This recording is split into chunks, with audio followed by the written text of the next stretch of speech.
try nyo din yung ganitong luto ni. Masarap din to. Kung mahilig kayong kumain ng atay, i-try nyo rin po ito.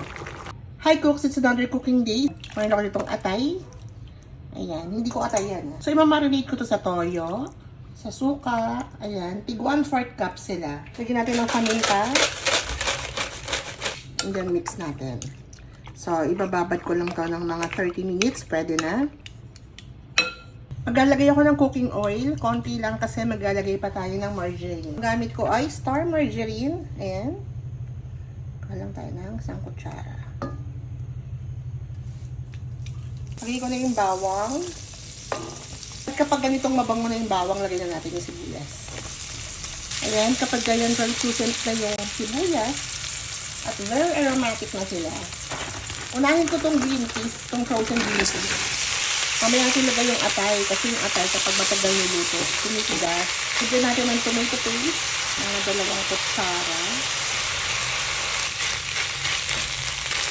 So, lalagay ko na yung atay. Tinagal ko na ito sa marinade niya. Gigisa ko lang saglit bago natin ilagay yung marinade. Takpan ko lang din saglit para mag-moist, mga 30 seconds lang.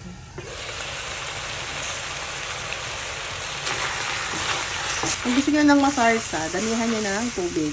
Mamaya ko nalalagay yung marinade. Isayin muna natin maigi. So, ayan, nag-sizzle na siya.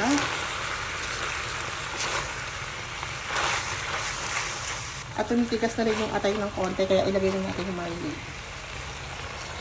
Lagyan ko lang ng konting water. Konti lang. Parang inalawan lang natin yung lagayan. Ayan. Bango. Titikman ko muna to bago natin timplahan kasi naglagay na tayo dito ng toyo kanina tsaka ng suka para ma-adjust natin kung gaano kadami yung ating ilalagay. Tatakpan ko lang muna and then sisimmer ko mga 2 minutes. Pwede na. Ayan na. Check na natin.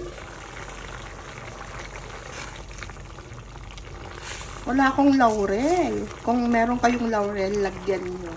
Wala akong laurel. Bago natin timplahan. Ang sarap. Paminta pa, konti. Masarap talaga masaminta. And then, konting salt. Lagyan natin ng sili para may sipa ng anghang.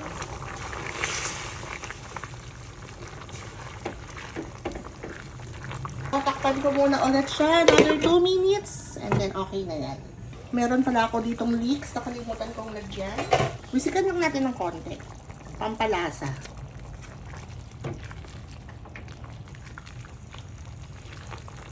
Kung mahilig kayong kumain ng atay, itry nyo naman yung ganitong luto. Parang kagaya ito ng luto ko dun sa pork guisantes. Ang kaibahan lang, wala yung tomato paste. Ito po meron. Tapos ito may sili. So, paano mga mi? Kain mo na naman.